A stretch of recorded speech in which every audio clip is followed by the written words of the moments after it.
Abra por gentileza a sua Bíblia, você que a trouxe. Primeira carta de Paulo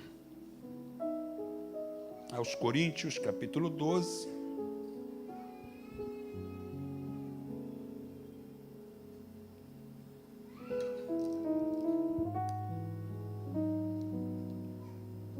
Primeira carta de Paulo aos Coríntios, capítulo 12.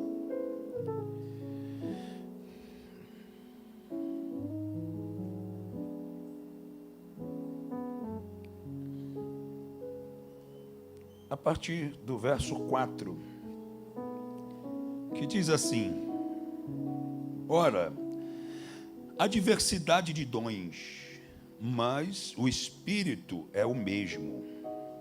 E há diversidade de ministérios, mas o Espírito é o mesmo. E há diversidade de operações, mas é o mesmo Deus que opera tudo em todos. Mas a manifestação do Espírito é dada a cada um para o que for útil, porque a um pelo Espírito é dada a palavra da sabedoria, e a outro pelo mesmo Espírito a palavra do conhecimento, e a outro pelo mesmo Espírito a fé, a outro pelo mesmo Espírito o dom ou os dons de curar,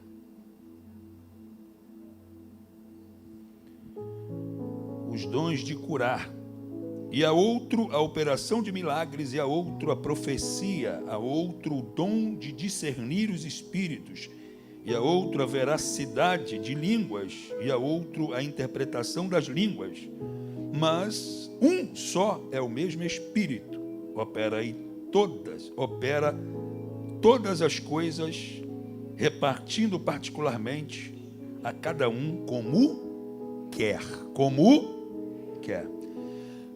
É importante destacar que não há um só ser humano que nasça sem que Deus dê a ele algum talento. Escute isso. Sem que Deus dê a ele alguma capacidade natural, aptidão. Logo, nenhum ser que passa pelo processo de fecundação, gestação e nasce inútil. Porque todos e em todos Deus tem um propósito. Seja lá ele qual for, mas Deus não traz alguém à existência para no decorrer da sua vida ver o que vai fazer a este ou deste. Não. Deus, quando traz uma pessoa à existência, ele traz com um plano, ele traz com um propósito. Eu não consigo ver, dentro do que a anatomia explica e diz quanto a essa questão, né, da existência humana, eu não consigo ver todo o processo sem que Deus tenha, através de alguém que ele traz à existência, um propósito, um plano, ou algo por meio, né, desta pessoa ser realizada. A anatomia diz que no ápice de uma relação são expulsos do corpo do homem entre 250 a 500 milhões de espermatozoides. Eu descobri que eles são desiguais. Eles se dividem em 4 grupos. Eles são chamados de pelotão de elite, bloqueador, matador, kamikaze. Ou seja, pelotão de elite, matador, bloqueador e kamikaze. Eles se dividem em grupos. E o pelotão de elite se destaca em 1% desses espermatozoides. Por quê? Porque eles recebem sua estética cabeça maior e cauda comprida. Então eles são hábeis nadadores. E deixam para trás bloqueador, matador e kamikaze. O pelotão de elite, ele tem um foco, ele tem um alvo. Olha isso, ele tem um propósito. Qual o propósito? chegar até o óvulo em período fértil, fecundo. Quando ele está se aproximando, o canal ovular, o organismo feminino entende que uma célula estranha está se aproximando. Então, naturalmente, o canal ovular se espreme para impedir o acesso. Só que o pelotão de elite está tão focado no óvulo que ele rompe aquele acesso, colunas se formam no canal ovular, inflam para impedir o avanço, mas eles vão avançando e alguns chegam até o canal ovular e, extraordinariamente, apenas um acha a cavidade, penetra, e a anatomia diz que quando ele penetra, a membrana plasmática muda de posição para fechar a cavidade e ninguém mais entrar.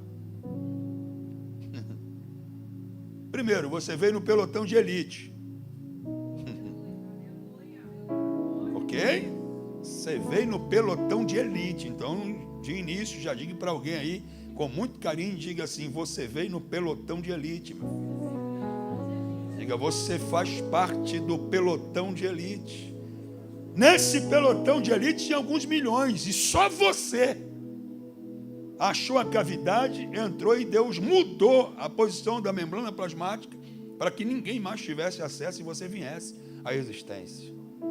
Então Deus não trouxe você à existência sem que tivesse na sua vida um propósito. Deus não fez tudo isso para que você não fosse útil. Aleluia! Então você é alguém importante, você é alguém útil. É por isso que você não pode permitir que determinados olhares em sua direção, pensamentos, conceitos e preconceitos, coloquem você para baixo. Ou faça com que você deixe de acreditar no potencial que você tem. Porque toda pessoa que Deus traz à existência, dota esta pessoa de uma capacidade natural, de um dom, de um talento, porque ninguém vem à existência para ser inútil. Então olhe para quem está perto de você e diga: você é muito importante. Diga: você é muito importante.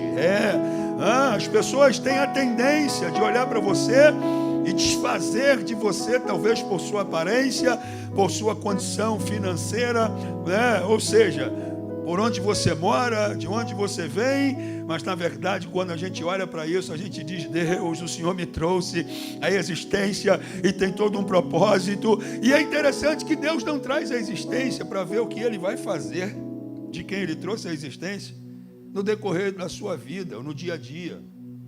Não, meu irmão. Antes de Deus formar o homem, Ele plantou o jardim. Ele não forma o homem e depois planta o jardim, não. Ele planta o jardim e depois forma o homem. E ele não forma o homem dentro do jardim, ele forma o homem do lado de fora. E traz o homem para dentro do jardim para surpreendê-lo com tudo quanto ele já tinha preparado muito antes de formar o homem. Então você não vem à existência para Deus olhar e dizer: vamos ver no decorrer das horas o que vai ser dele ou o que vai ser dela. Não, não, não. Nada é surpreendente para Deus, nada é espantoso demais que Deus diga: eu não sabia que ia ser desse jeito. Deus tem tudo em seu controle, Deus tem tudo no seu plano, Deus tem tudo, aleluia, no seu total e pleno e absoluto controle, porque Ele é Deus, Ele é Senhor, Ele é poderoso e trouxe você à existência para um propósito. Então escute isso e guarde isso. Ninguém Deus traz à existência para ser inútil. Ninguém. Você tem uma capacidade, uma aptidão. Alguma coisa, escute isso, alguma área, algum segmento natural vai te atrair. Algum segmento natural vai atrair sua atenção, seu desejo. Você vai fazer com alegria, vai fazer com gozo, vai fazer com prazer. Você vai fazer com satisfação. Ok? Eu estou falando de aptidões, de habilidades e talentos naturais que toda pessoa que vem à existência possui. Agora, essas habilidades naturais, elas são limitadas quando se diz respeito ao que Deus tem na nossa vida no âmbito vertical. No horizontal, Deus dá a você uma aptidão, dá a você um talento, né? Eu, particularmente, tinha um desejo enorme de ser jogador de futebol, né? E assim, modéstia à parte, então assim, eu já tinha um contrato e tudo, mas a gente com a mente, eu não sei o que acontece, rapaz. Eu já com mais coisa de Deus, eu hoje entendo e vejo que é plano de Deus, né? E eu com um contrato com a Portuguesa, já tudo certinho, 16 para 17 anos. Aí eu resolvo casar, rapaz.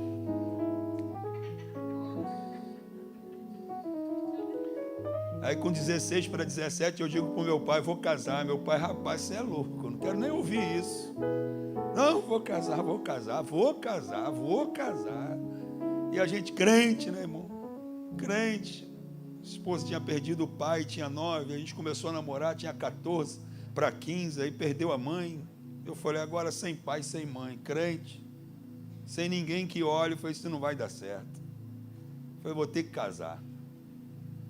E aí, naquela loucura, insistência, meu pai, quem quer casar, quer casa e profissão.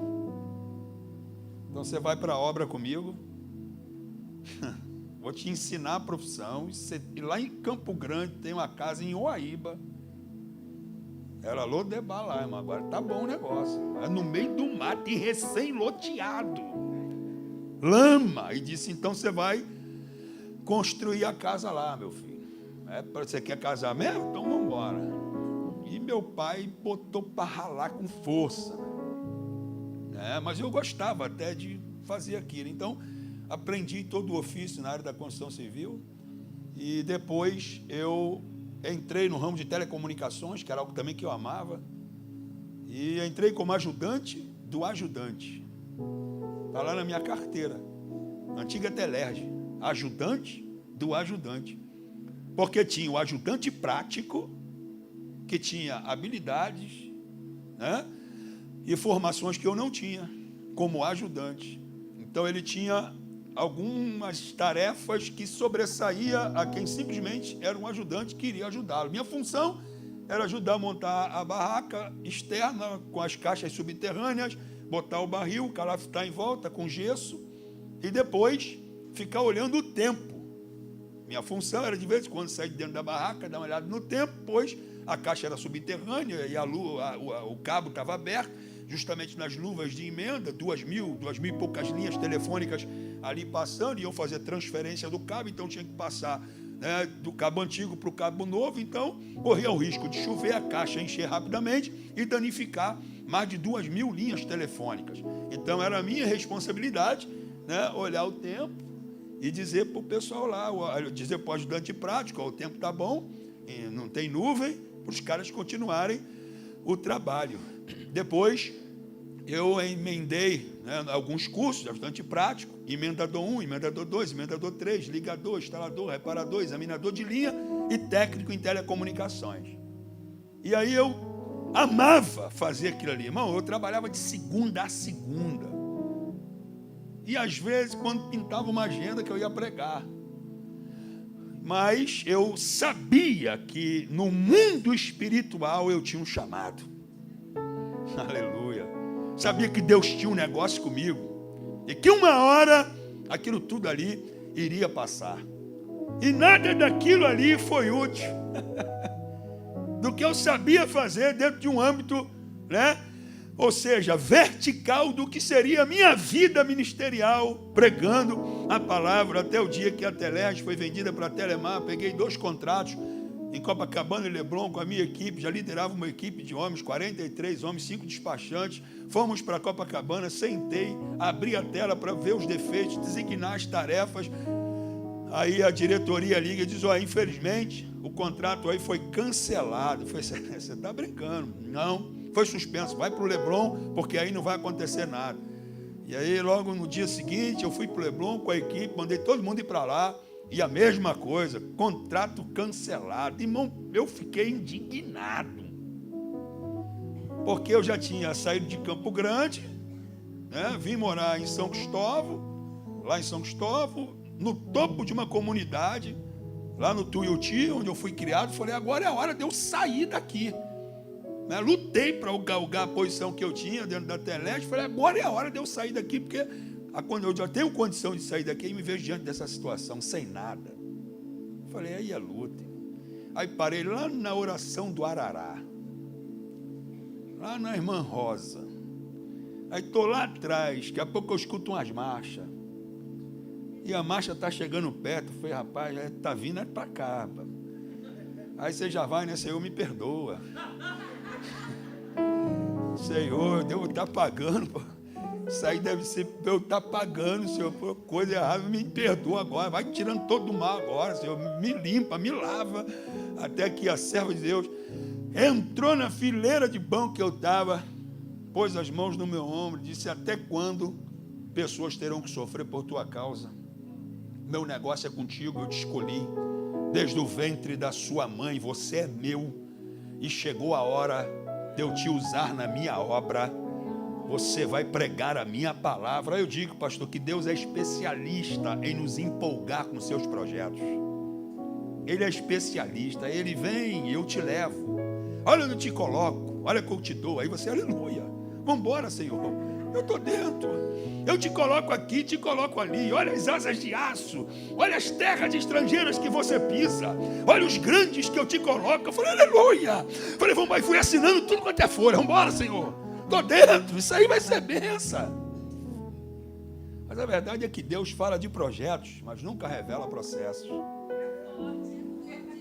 Mas Ele empolga a gente com um projeto para a gente assinar tudo. Eu fui assinando. Depois que eu assinei, meu filho, aí eu fui envolvido num processo. Processinho de 16 anos, que aí eu aprendi o que era o mundo espiritual. E é disso que eu estou falando. Na verdade, existem as aptidões naturais que você batalha, está na sua competência, na sua alçada, ainda que com dificuldade, mas você vai vencendo, você vai tornando aquilo realidade, você vai galgando, vai alcançando. Mas tem coisas que você só faz no mundo espiritual, no plano vertical, se houver uma capacitação divina. Escute, olhe para cá, escute bem isso aqui. Ninguém é capaz, por mais talentoso que seja, no âmbito horizontal, por mais capaz que seja em seu segmento profissional, ninguém é capaz de executar, de fazer, de realizar a obra de Deus, ok? Na dependência dessas aptidões. Faz-me lembrar quando Jesus levou os discípulos apóstolos para o Monte da Ascensão e antes de ser assunto aos céus, Ele dá uma orientação aos apóstolos. Por quê, pastor? Porque ainda que a Bíblia não diga, mas é perceptível que pelo menos 2 sentimentos havia nos apóstolos naquele momento. Primeiro sentimento, a alegria de ver que Jesus estava vivo. Era impossível estar diante de Jesus, que havia ressuscitado, sem estar alegre por vê-lo vivo. O segundo sentimento, o desejo e a vontade de gritar aos 4 cantos de Jerusalém que Jesus havia ressuscitado. Olha isso. Primeiro, o sentimento, a alegria de vê-lo vivo. Ele está aqui, ele ressuscitou, está com a gente, ele vive novamente. A alegria de vê-lo vivo. E o desejo de querer gritar em toda Jerusalém: Jesus ressuscitou. Mas aí Jesus fala-os entender que esta obra, que agora eles iriam iniciar, no sentido do trabalho deles, mas que Jesus iniciou, eles dariam a continuidade à pregação do Evangelho, à instrução da igreja, a amplitude, a expansão da igreja. Jesus agora vai dizer o que para eles?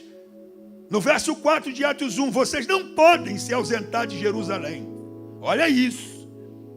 Eles estão alegres porque estão vendo que Cristo havia ressuscitado. Com certeza estavam desejosos de gritar para quem pudesse ouvir que Jesus tinha ressuscitado. Mas Jesus diz, olha só, essa obra não se faz com alegria e com empolgação.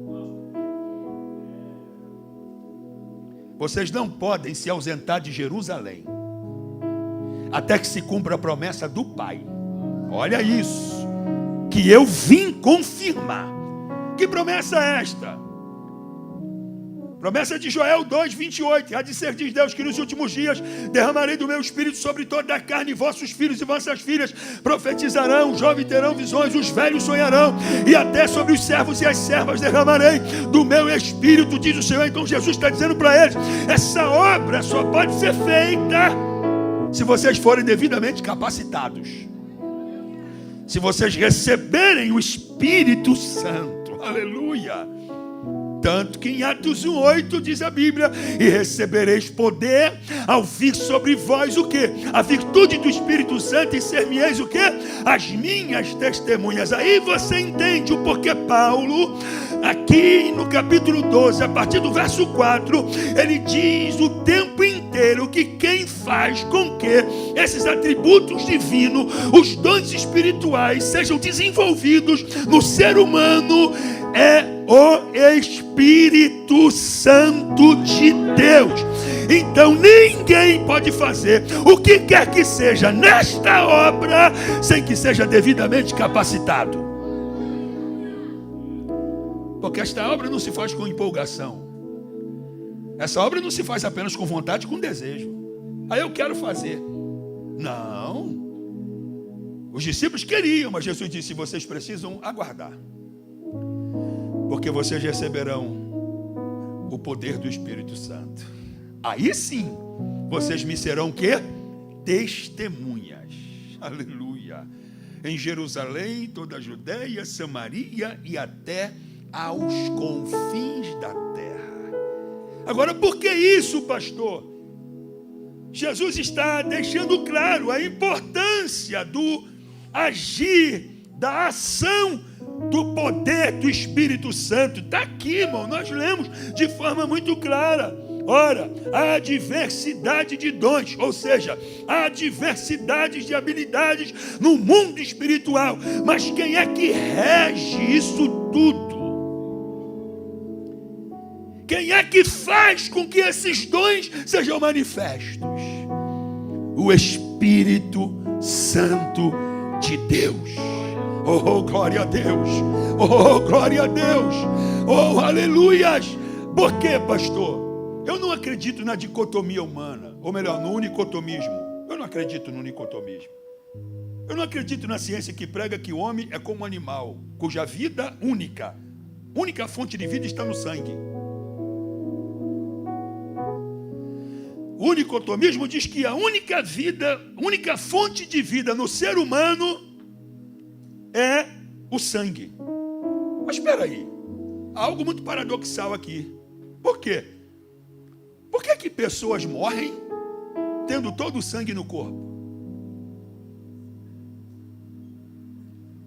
Se a ciência do nicotomismo diz que a única fonte de vida no ser humano, feito animal, é o sangue nele, então logo se o sangue mantiver-se no corpo, não pode haver morte. Mas então por que pessoas morrem tendo todo o sangue no corpo? Então a única fonte de vida no ser humano não é o sangue. Eu não acredito na dicotomia humana. A medicina principalmente diz que o homem é dotado apenas de corpo e alma. Olha isso. O homem é dotado apenas de quê? De corpo e alma. Fonte dos desejos, que alimenta o coração e os sonhos. E armazena na sede da alma, o subconsciente, tudo aquilo que você planejará para o futuro. Alma e corpo. A dicotomia crê nisso. Agora, eu acredito no que a palavra diz e na tricotomia humana. Que o homem é dotado de quê? De corpo, de alma e de espírito. Esse espírito aqui é chamado espírito do homem. Espírito de quem? Espírito de quem? Então a gente não pode confundir e saber diferenciar quando a Bíblia está falando do espírito do homem e está falando do Espírito Santo de Deus. Todas as vezes que a palavra for referir-se ao espírito do homem, ela não aparecerá com letra maiúscula, aparecerá sempre com letra minúscula, referindo-se ao espírito do homem. A palavra de Deus diz o que lá em Hebreus 4:12? A palavra de Deus é viva e eficaz, é mais penetrante que espada alguma de 2 gumes, e vai até a divisão de quê? Da alma e do espírito. Se você for ver lá, o espírito ali que divide a alma, que está, espírito, alma e corpo, não está em letra maiúscula, e sim em letra minúscula. Então, tratando-se do espírito do homem. O espírito do homem, escute isso, é o lugar mais profundo do ser humano. Atente para isso aqui. O espírito do homem é o lugar mais profundo e obscuro e misterioso do ser humano. Ciência psicológica, psiquiátrica, psicoterapêutica não vai lá. Aleluia. Oh, glórias.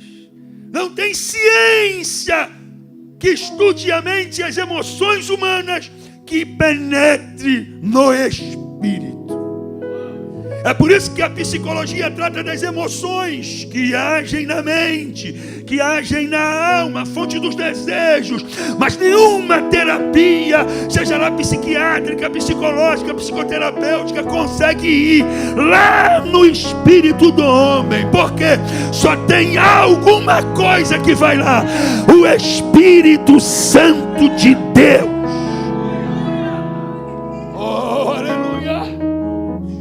É por isso que em Jó, capítulo 32, versículo 8, Eliú era um jovem, não tinha direito de opinar diante dos anciões. E ele está vendo Jó ser bombardeado pelos anciãos, Jó tentando justificar-se a todo custo. E ele rompe o silêncio, quebra o protocolo e diz assim: na verdade há um espírito no homem. Aí ele diz assim, e o sopro, esse sopro aqui é o ruach, que é o sopro divino, é o sopro de Deus, o ruach hakodesh. Esse é o sopro que vem de Deus, ou seja, é o Espírito Santo. Ele diz, e o sopro do, agora, olha isso aqui, e o sopro do Todo-Poderoso o faz entendido. Ou seja, naturalmente, eu não tenho capacidade pela idade de opinar acerca do que vocês estão fazendo a Jó e da tentativa de Jó se justificar diante das acusações que vocês fazem a ele. Mas eu estou sentindo uma inspiração aqui. E essa inspiração me obriga a quebrar o silêncio, o protocolo, e dizer a vocês, aleluia, isso é coisa que vem da parte de Deus na vida de Jó, e vocês não podem acusá-lo. Ou seja, o Espírito Santo é a fonte de capacitação que eu preciso para exercer esta obra. Nós estamos aqui nessa campanha, ativando os dons espirituais, e eu preciso entender isso. O Espírito Santo, ele vai no lugar mais recôndito.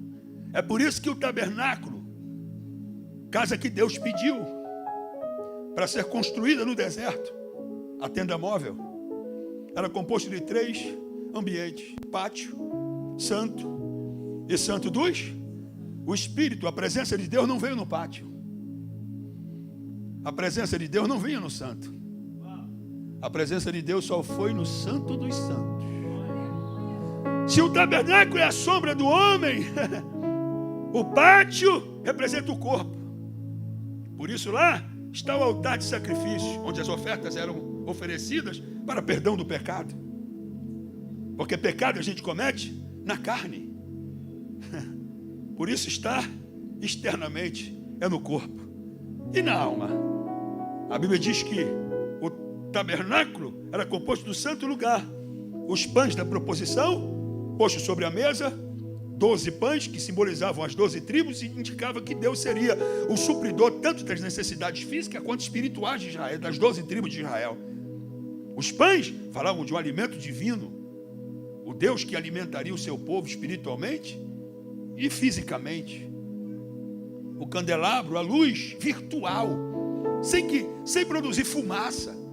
Era uma luz clara, que deixava tudo às claras, tudo visivelmente.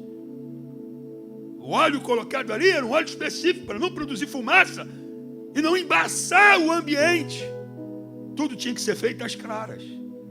O altar de incenso era o lugar das orações, indicava o lugar das orações, as ofertas aromáticas que eram oferecidas para que houvesse um bom cheiro, um cheiro agradável. Mas a Arca da Aliança foi colocada onde? No Santo dos Santos. Pois a presença de Deus não vai no corpo do homem. A presença de Deus também não vai na alma, onde estão a fonte das emoções humanas. Mas a presença vai onde ninguém vai lá. Oh, glória! Oh, glória! E é de lá, por isso que não existe transformação de fora para dentro. Transformação só é possível quando ela acontece de dentro para fora. É quando o Espírito Santo vai lá e capacita o homem e dá a ele capacidades, aleluia, de profecia, dá a ele a capacidade de revelação, dá a ele a capacidade de ministérios, de dons específicos, extraordinários. Mas quem capacita o homem é o Espírito Santo de Deus. E é interessante que Paulo faz questão de destacar o tempo inteiro. Olha isso aqui. Paulo faz questão de destacar o tempo inteiro. Que você pode ser usado o quanto for. Que você pode ter o dom que for. Mas você não pode se esquecer que quem opera isso em você é o Espírito Santo. Oh, glória a Deus. Oh, glória a Deus. Oh, glória a Deus.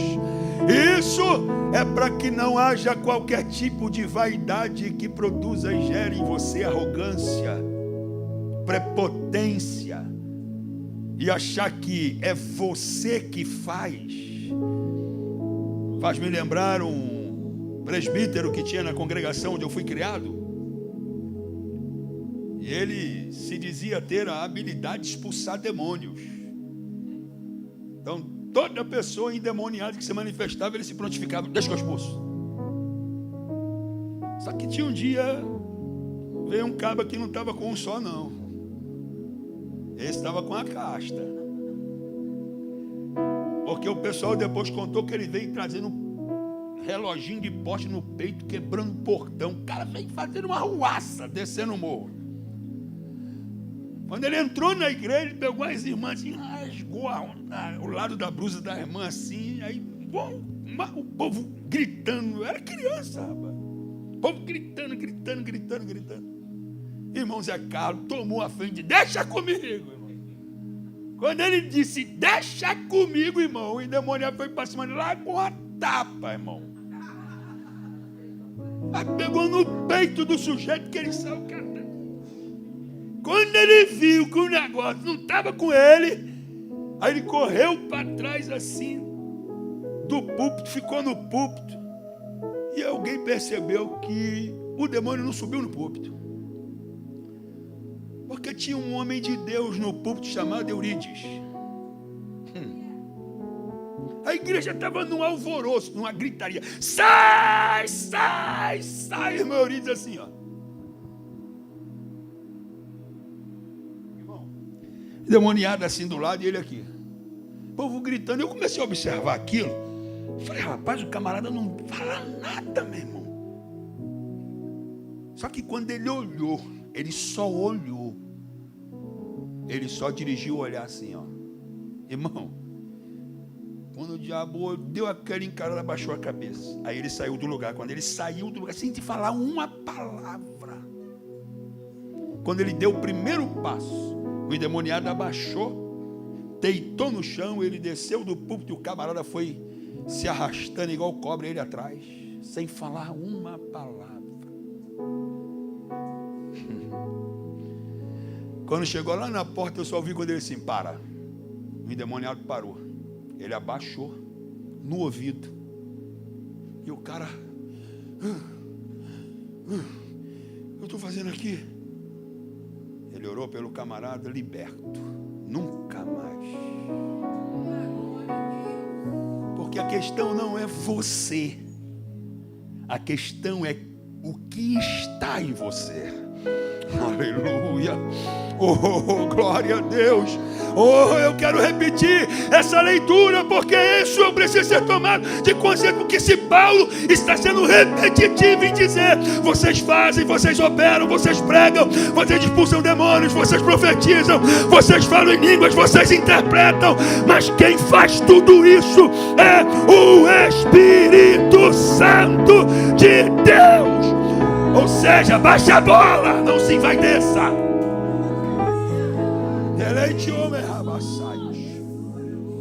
Oh, glória a Deus. Olha o que ele vai dizer, irmão. Ora, há diversidade de dons, mas o Espírito é o mesmo. E há diversidade de ministério, mas o Senhor é o mesmo. E há diversidade de operações, mas é o mesmo Deus que opera tudo em todos. Mas a manifestação do Espírito é dada a cada um para o que for útil. Porque a um pelo Espírito é dada a palavra da sabedoria, e a outro pelo Espírito a palavra de conhecimento, e a outro pelo mesmo Espírito a fé, e a outro pelo mesmo Espírito os dons de curar. Quem opera tudo em nós é o Espírito Santo de Deus.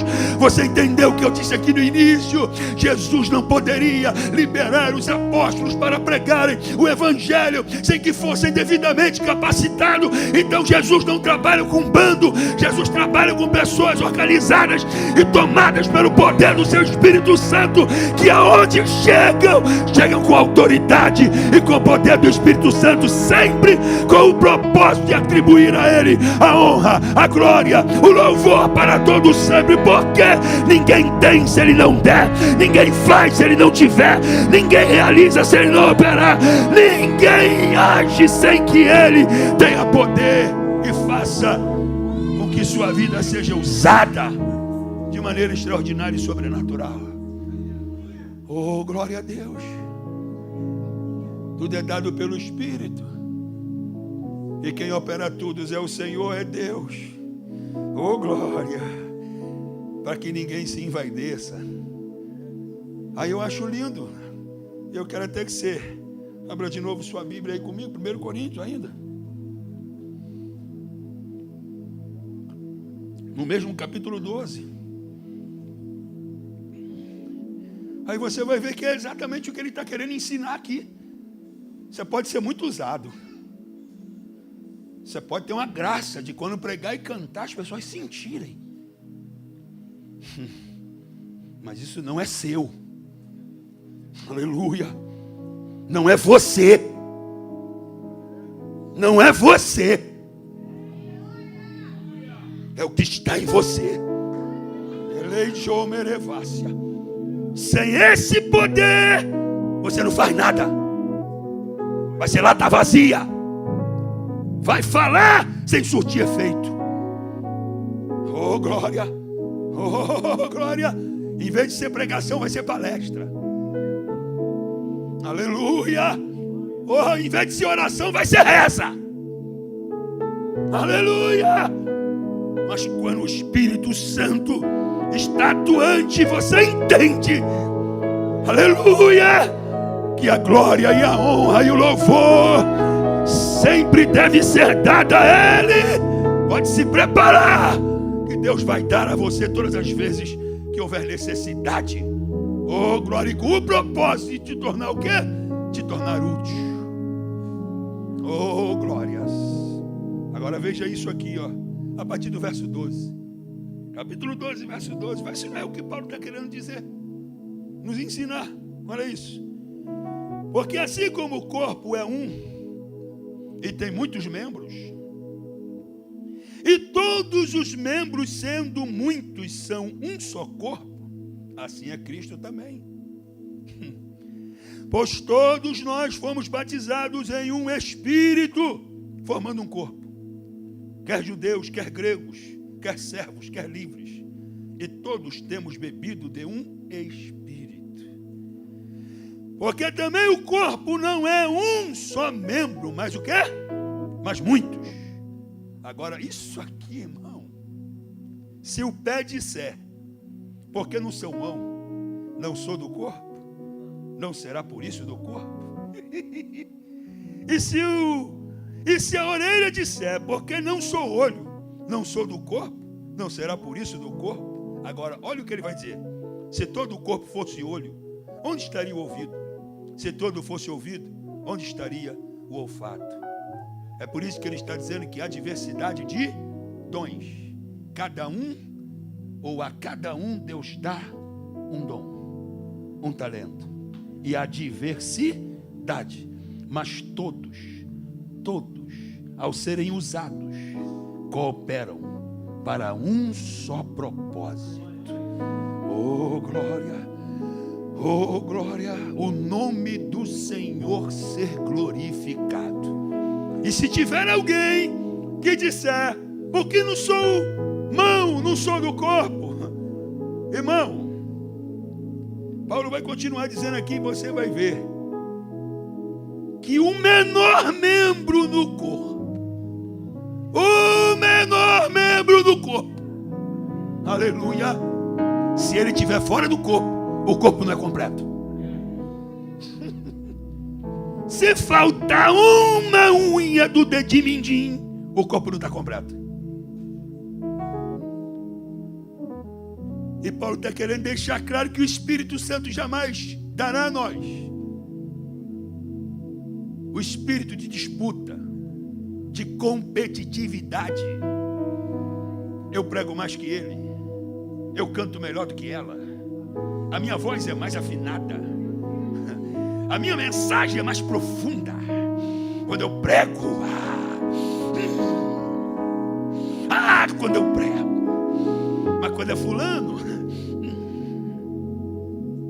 não. A unha é tão importante quanto a testa. A testa, ou o joelho, a rótula é tão importante quanto a testa. Na maioria das vezes a rótula não pode ser vista, mas eu quero ver sem rótula. Você tem um bom movimento das pernas, você pode estar escondido, mas se tem, aleluia, Deus na vida, você é útil, você tem eficiência, você tem importância. Nesta obra Paulo está dizendo que haja diversidade de dons, mas não se esqueçam, o Espírito é o mesmo, o Espírito é o mesmo, o Espírito é o mesmo, o Espírito é o mesmo, o Espírito é um só. O Espírito quer trabalhar em todos para que o nome do Eterno seja sempre glorificado.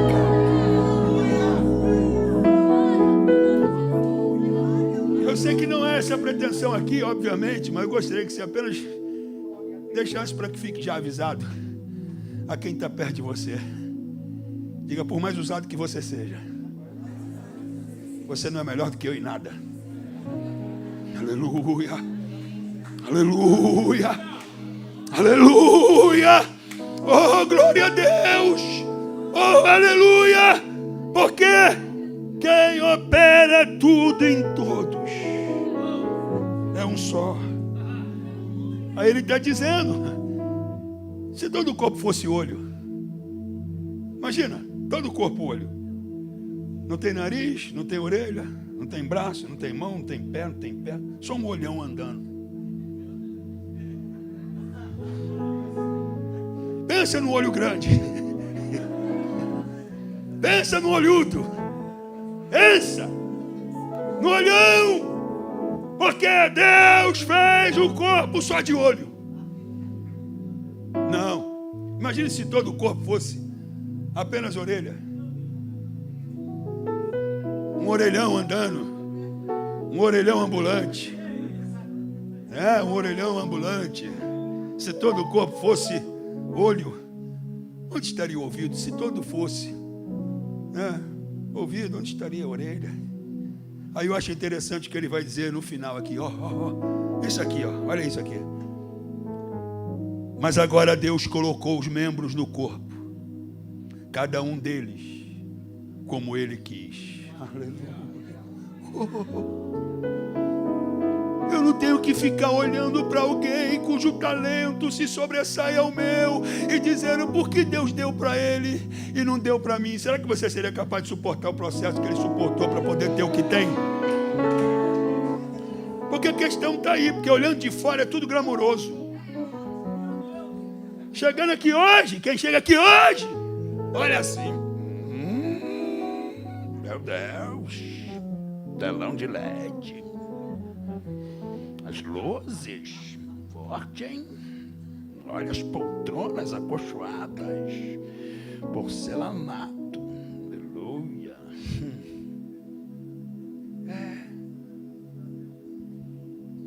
Mas vai sentar para ouvir a história. Senta aí, irmão, vou te contar a história aqui. Tá vendo tudo aqui? Mas senta aí, senta aí. Te contar como é que foi a história, irmão.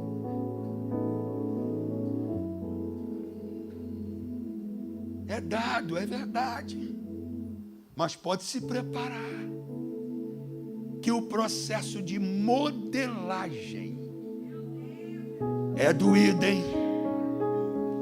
É doído, hein? Alguém vê hoje do jeito que está, como é, para onde vai, onde para, onde chega, para quem fala, para quem não fala, e diz, oh, que maravilha, é dado, mas eu não tenho que ficar pesaroso, triste, deprimido, porque não tenho o talento, o dom que fulano, Bertano, fulano tem. Eu fico às vezes admirado e acho maravilhoso quando vejo Deus usar alguém na revelação. Eu falo, rapaz, meu Deus, é forte, é dom, é dom. A pessoa vê sem querer. Eu peguei um Uber uma vez, o cara estava afastado, o cara desviado, cara, estava afastado, melhor dizendo. Quando eu entrei no Uber, aí o cara começou a falar para mim, disse assim, não, pastor, eu estou afastado, mas às vezes o negócio vem mesmo sem eu querer.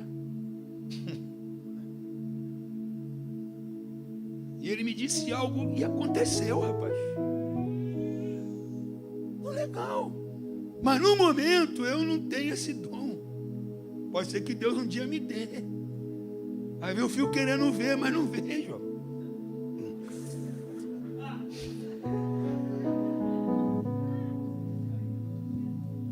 Até uma forçada. Tento me ligar no máximo, desligar de tudo. Mas não vem, rapaz. Mas tem que estar olhando para você e está vendo tudo. Está vendo tudinho. Mas ele já não tem a habilidade que outros têm. E que pega a palavra e Deus traz a revelação assim, ó. Que a gente fica, rapaz, como é que esse cara viu isso aí, irmão? Eu li e não vi. Mas a Bíblia está dizendo o quê? Que os dons são muitos. E Deus dá a cada um como Ele quer dar. Oh, glória. Oh, glórias. Oh, aleluia. E a disposição para se pagar o preço necessário para exercer os dons dados por Deus. É que são elas, meu filho. Aí é que está o cerne da questão. É o tanto quanto você será provado. É o tanto quanto você estará envolvido no processo para a execução do que Deus confiou a você. Eu quero que você diga aí, batendo assim no peito, diga Deus, deu a mim um dom. Diga, eu sou útil na sua obra. Diga, e sempre tributarei a Ele toda a honra, toda a glória e todo o louvor. Todo o louvor será dado a Ele. Oh, glória a Deus, porque eu finalizo dizendo que toda capacitação vem dele. Isso aqui eu afirmo. Toda capacitação vem dele, seja lá no âmbito horizontal ou no âmbito vertical. Quem capacita é ele, quem dá é ele, quem, aleluia, entrega é ele. Ô pastor, que é isso? É sério, sim, tanto no âmbito horizontal, profissional, quanto no âmbito espiritual. Deus tem o poder de te capacitar. Escute isso. Deus tem o poder de te capacitar no âmbito profissional e no âmbito espiritual. Que isso, pastor? Aí Deus chega em Êxodo 25 e diz assim para Moisés: diga o povo aí para trazer oferta. Olha isso aqui. Para a construção do tabernáculo, a casa móvel, onde eu estarei entre o povo. Manda o povo trazer oferta. Ouro, prata, bronze, madeira, tecidos, tintas, traga. Aí quando todo mundo trouxe a oferta, aí Moisés está olhando para aquele montão de oferta, está olhando para o projeto que Deus deu a ele. Disse assim: tem ouro, tem prata, tem bronze, tem madeira, tem tinta, tem tudo. Tem um projeto, mas não tem quem faça. Não tem quem construa, não, senhor. E aí, como é que vai ser isso, irmão? Aí Êxodo 31 diz a Bíblia: e veio a palavra do Senhor a Moisés dizendo: eis aí a Bezalel. Agora olha isso aqui, ó. E eu o enchi do meu espírito e o capacitei para trabalhar em ouro, em prata, em bronze, em madeira, em tecido, em tinta. Ou seja, habilidades profissionais que quem deu foi o próprio Deus. Então escute o que eu vou dizer para você: não tem nada nesta vida para alguém cheio do Espírito Santo que ele não consiga fazer, que ele não consiga realizar. Tudo que ele se empenhar para realizar, pedindo a capacitação de Deus, Deus tem poder para capacitar. Deus tem poder, pastor, isso aí é bíblico. Ô meu irmão, põe para mim aqui, se puder, no Data Show, se puder, e eu encerro. Isaías 11. Põe por gentileza. Oh, aleluias. Glórias ao nome do Senhor.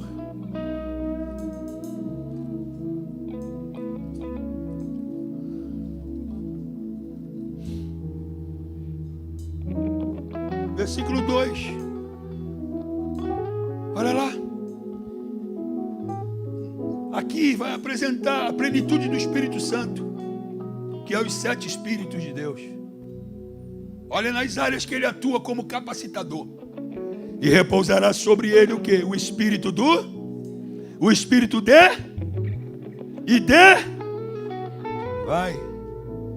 Espírito o Espírito os 7 Espíritos de Deus. Atributos na área espiritual e ações e atributos na área horizontal, material. Sabedoria, entendimento, conhecimento, intelecto humano. Escute, uma pessoa cheia do Espírito Santo tem um poder intelectual que quem não tem, o Espírito Santo não tem. Oh meu Deus. Aí eu vou dizer como diz o pregador, eu vou repetir de novo, para ver se tu melhora o teu glória. Olha aqui, irmão, na área do intelecto humano, nós que somos cheios do Espírito Santo, olha isso, nós que somos cheios do Espírito Santo, não tem como a gente perder para quem não tem o Espírito Santo. Mas a questão é a gente tomar posse disso aqui. A questão é a gente entender isso aqui. A questão é a gente dizer: Espírito Santo, eu quero que o Senhor trabalhe, porque o Espírito Santo está em mim. É a mesma coisa quando a gente chama para a pessoa receber línguas estranhas.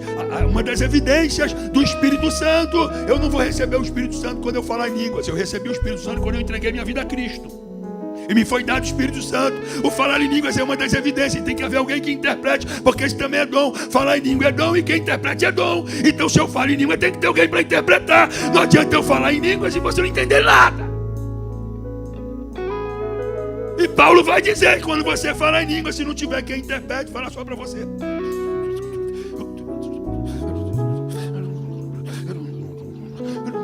Agora se tiver alguém que interprete, acabou. Acabou. Você vai falar e vai haver quem interprete, quem traduza. Isso são dons variáveis, capacidades.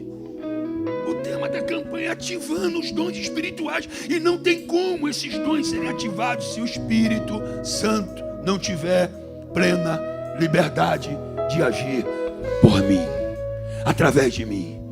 Na área do intelecto humano, sabedoria, entendimento e conhecimento. Não tem para ninguém. Não tem para ninguém. Porque Deus te deu, através do Espírito, uma capacidade que ninguém lá fora tem. Aleluia. Então olha para quem está pertinho de você e diga: eu vou me destacar. Isso aqui agora é profético. Diga: eu vou me destacar. Diga assim, sabe por quê? Diga: porque eu tenho o poder do Espírito Santo na minha vida. Oh, glória a Deus. Você crê nessa verdade? Você entende que você é útil? Você entende que Deus tem uma obra extraordinária na sua vida e vai te usar poderosamente, e aonde você chegar, Deus vai fazer proezas, maravilhas. Deus fará com que você domine o lugar para a sua glória e para o seu louvor.